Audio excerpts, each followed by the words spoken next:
ምስባክ ዘምኩራብ እስመ ቅንዓተ ቤትከ በልአኒ ትዕይርቶሙ ለለይት ኤየሩከ ወድቀ ላይሌ ወቀጻይክዋ በጾም ለነፍሴ። መዝሙረ ዳዊት መዝሙር 29 ከቁጥር 9 እስመ ቅንዓተ ቤትከ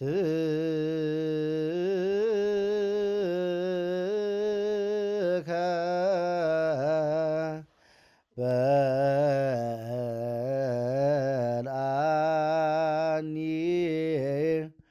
ትዕይርቶሙ ለለይትዔየሩ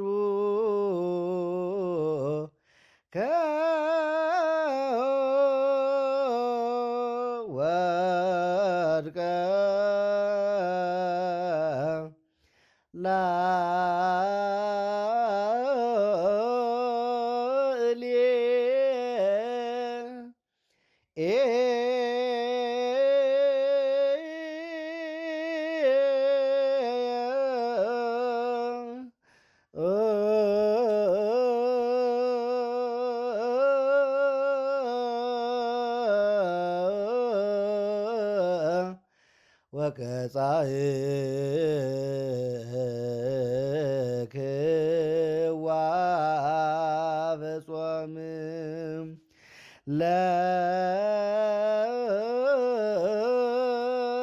ለነፍስየ።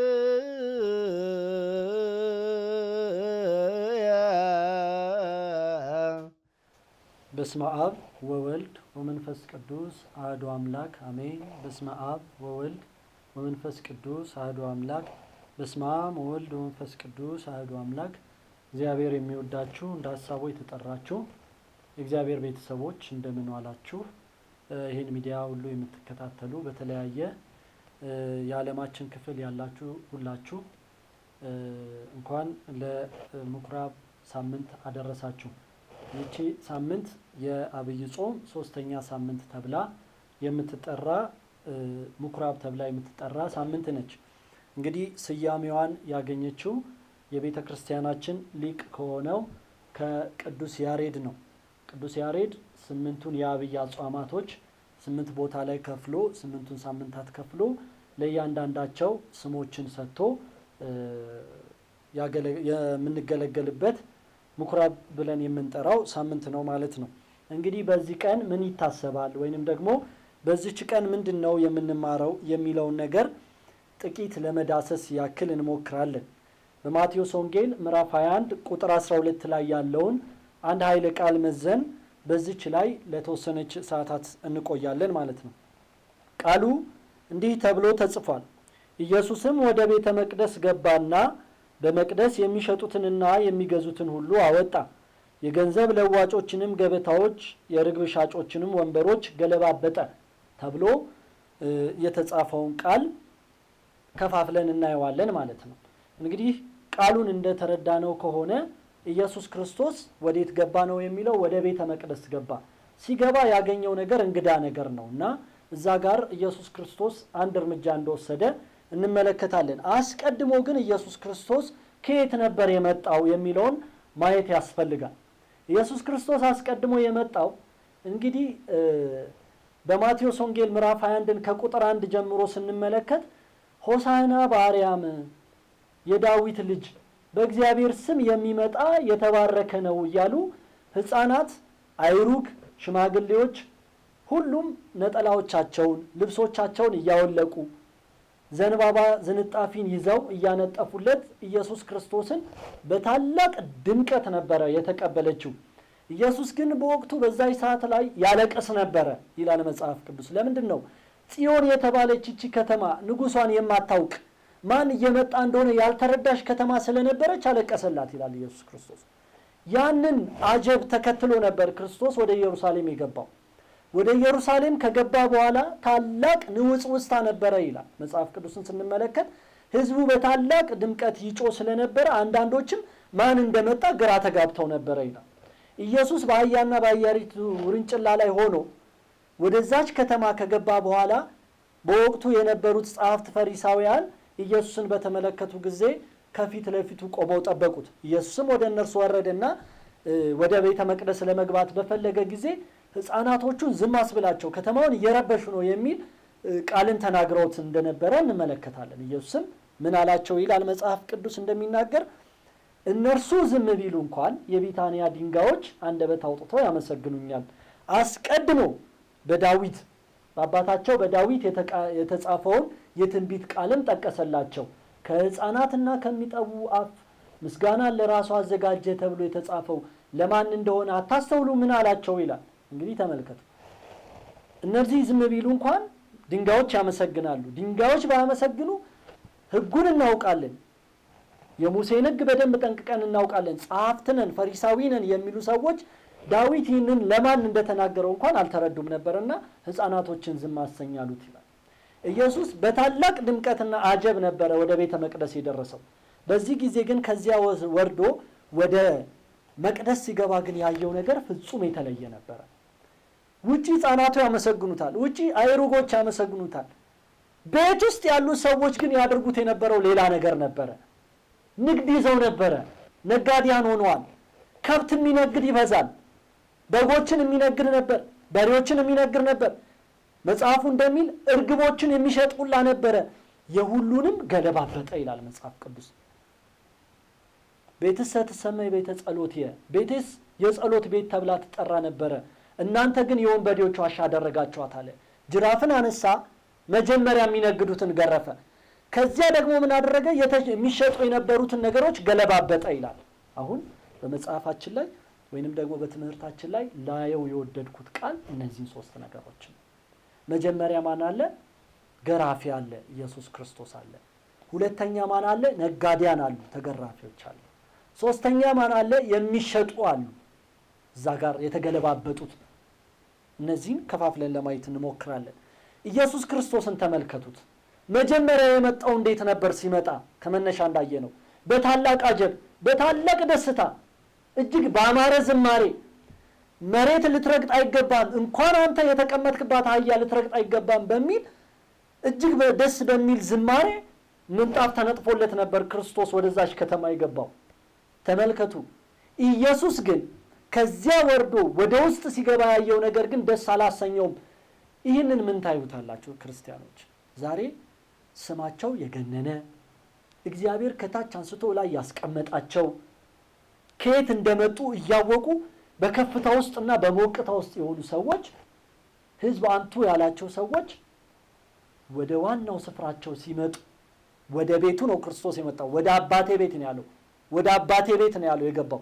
ወደ አባታቸው ቤት፣ ወደ ትውልድ ስፍራቸው ሲመጡ የሚያዩት ነገር ምንም ክፋት እንኳን ቢሆን ለዝናና ለክብራቸው ከመጨነቃቸው ከነበሩበት ከፍታና ሞቅታ ላለመውረድ ሲባል ብዙዎች አልፎት ይሄዳሉ።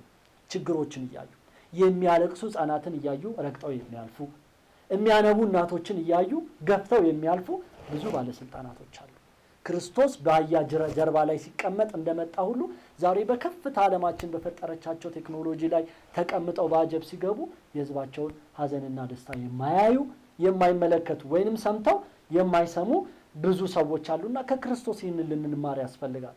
ከእርሱ የተሻለ ስልጣን፣ ከእርሱ የተሻለ የተቀባ ማንነት የሌለን ሰዎች እግዚአብሔር ከትንሽ ከፍ አድርጎ ወደ ላይ ያወጣል። ይህንን ግን ማየት የተሳነናል። ክርስቶስ ግን የአባቱ ቤት ሲረበሽ የነበረውን ደስታና የነበረውን እንክብካቤ ወዲያው ነው የረሳው። ጅራፍን የገመደው ገርፎ ጠርጎ ነው ያስወጣቸው። ስለዚህ ከክርስቶስ ይህንን ነገር ልናይና ልናስተውል ያስፈልጋል።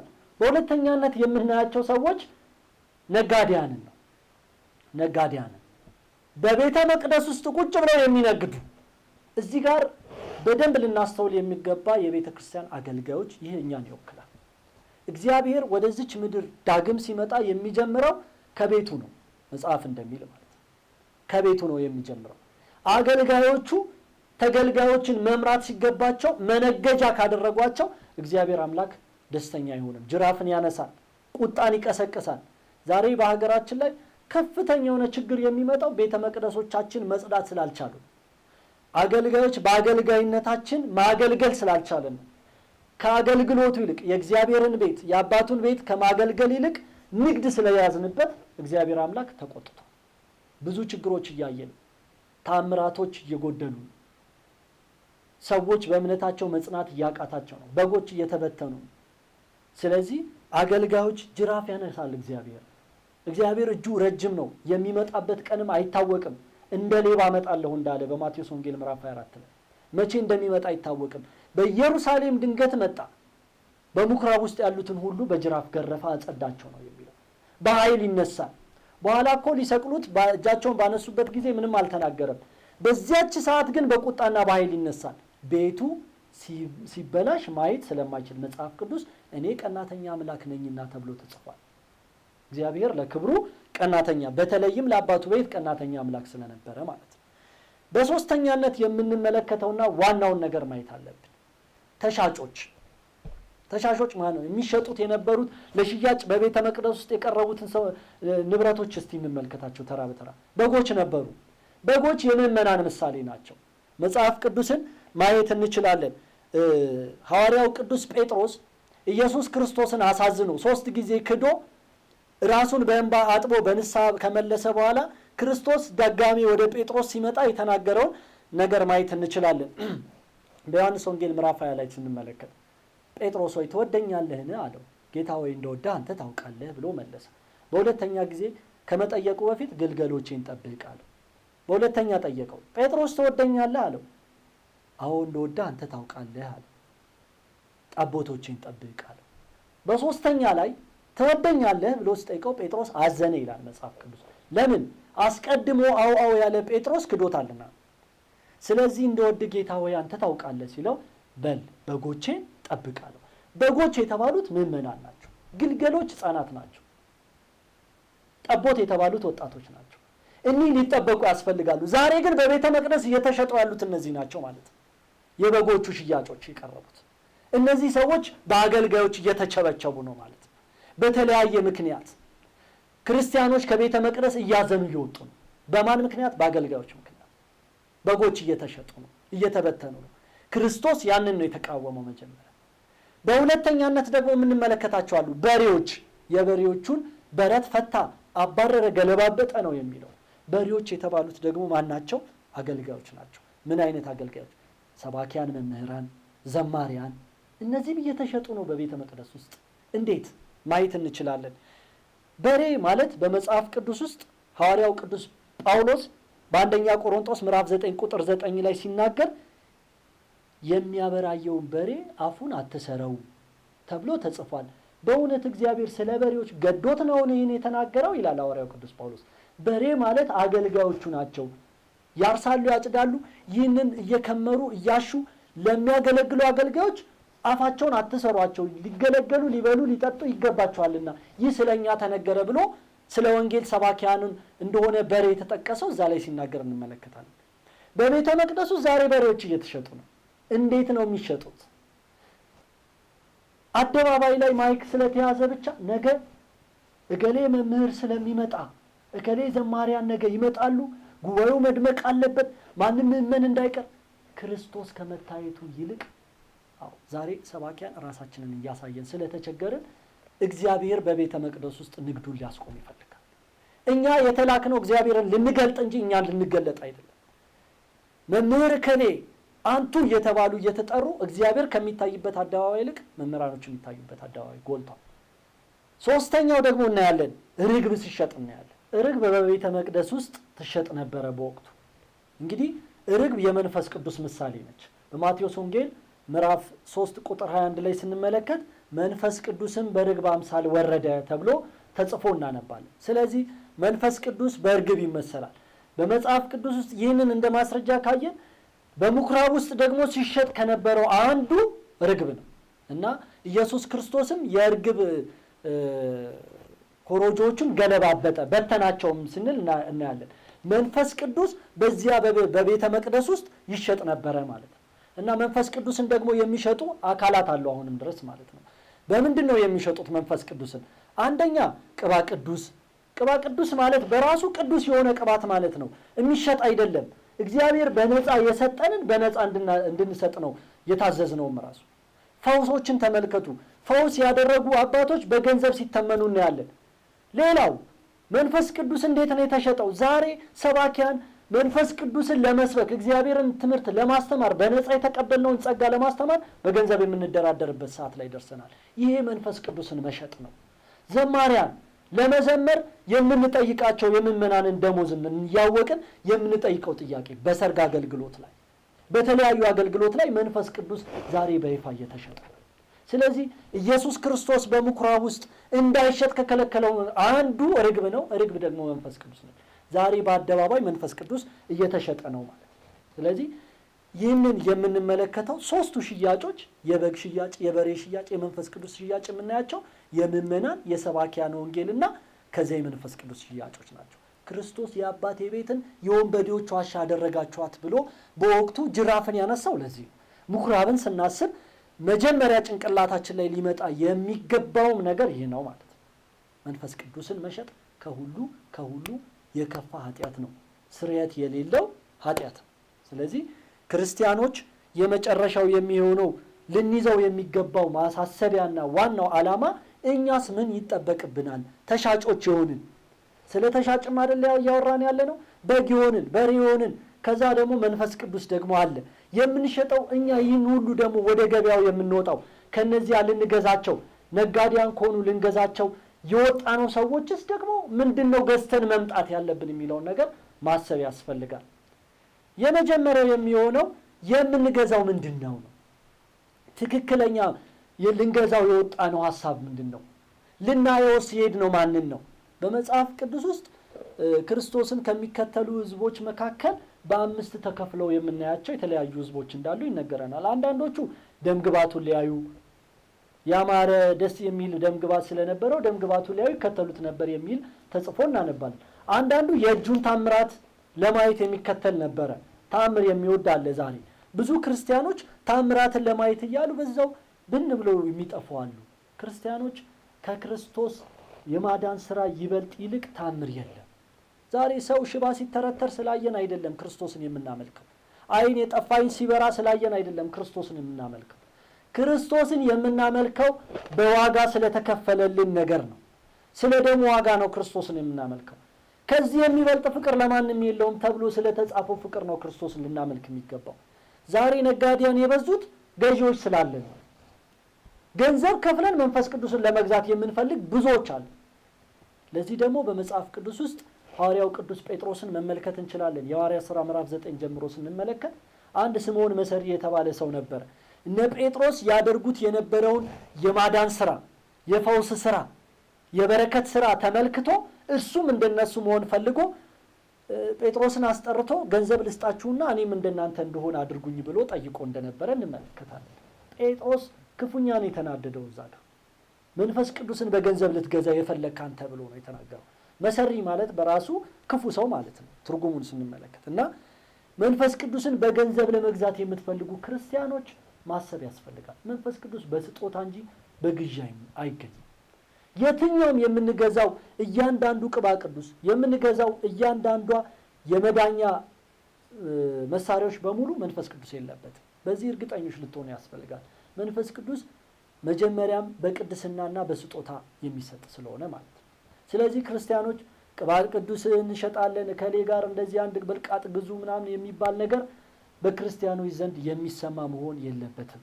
ይህን ነገር ልናቆም ያስፈልጋል። ክርስቶስ ገዢዎችን ብቻ አይደለም በጅራፍ የገረፈው፣ ደግሞ የሚሸጡትንም ገለባበጠ ነው የሚለው። የምንገለበጥ ይኖራል። ስለዚህ ከነበርንበት ቦታ እንዳንገለበጥ ክርስቶስ ወደ ታች እንዳያወርደን ከሰቀለን ካነሳን ከፍ ካረገን ቦታ እንዳያወርደን ልንጠነቀቅ ያስፈልጋል። የምንወርደው ደግሞ መንፈስ ቅዱስን ለማታለል ለመግዛት ስናስብ ነው። እንግዲህ ጴጥሮስ በተለያየ ቦታ ላይ ስንመለከት ሐናንያና ሰጲራንን ብንመለከት መንፈስ ቅዱስን ሊዋሹ ሊያታልሉ የነበሩ ሰዎች እንደነበሩ እናያለን። እንግዲህ ያላቸውን ገንዘብ ደብቀው ይህች ብቻ ነች ብለው መንፈስ ቅዱስን ሊሸውዱ ስለሞከሩ ቅዱስ ጴጥሮስ ተናዶ አሁን ትሞታለህ አለው። ሐናንያ ሞተ። ሚስቱ ሰጲራ መጣች፣ እርሷም ዋሸች። ባልሽን ያነሱት ሬሳውን ያነሱት ሰዎች በዚህ በደጅ ቆመውና ያንቺንም ሬሳ ያነሱታል አለ። እሷም ሞተች። ስለዚህ መንፈስ ቅዱስን መግዛትም ማታለልም የሚቻል ነገር ስላልሆነ ክርስቲያኖች መንፈስ ቅዱስን ማሸነፍ የሚቻለው በእንባ በእምነትና በጸሎት ነው። በእነዚህ ነገሮች ብቻ እግዚአብሔርን ማሸነፍ ይቻላል። ከዛ ውጭ ግን በገንዘብ እግዚአብሔርን ማሸነፍ አይቻልም። ሰው ለሁለት ነገር ሊገዛ አይችልምና ተብሎ ተጽፏል። ወይ ለገንዘብ ወይ ለእግዚአብሔር ተገዙ ይላልና መንፈስ ቅዱስን ልትገዙ የምታስቡ በአልባሌ ስፍራ ላይ አልባሌ ሰዎችን የምትከተሉ ሰዎች ከዚህ ድርጊታችሁ ልትመለሱ ያስፈልጋል። ምኩራብን ስናስብ መንፈስ ቅዱስን ከመግዛት ከመሸጥ ከመለወጥ መቆጠብ ያስፈልጋል። ወደ ቤተ መቅደስ ለጸሎት ስንሄድ ለቅዳሴ ስንሄድ ገበያው ደርቶ እናገኘዋለን። በቤተ መቅደሳችን ዙሪያ ላይ በቤተ ክርስቲያናችን ዙሪያ ላይ የሄድነው ልናስቀድስ ነው። ስንመለስ ግን እኛ ዕቃ ሸምተን ነው የምንመለሰው። ከገዛነው ዕቃ ይልቅ ይቀድም የነበረው የመንፈስ ቅዱስ ስራ ነበረና ብዙዎቻችን ቤተ ክርስቲያን የምንሄደው ለገበያ ሊሆን አይገባም። ሌላውና የመጨረሻው ልናሳስበውና ላሳውቀው የምወደው ነገር ምንድነው?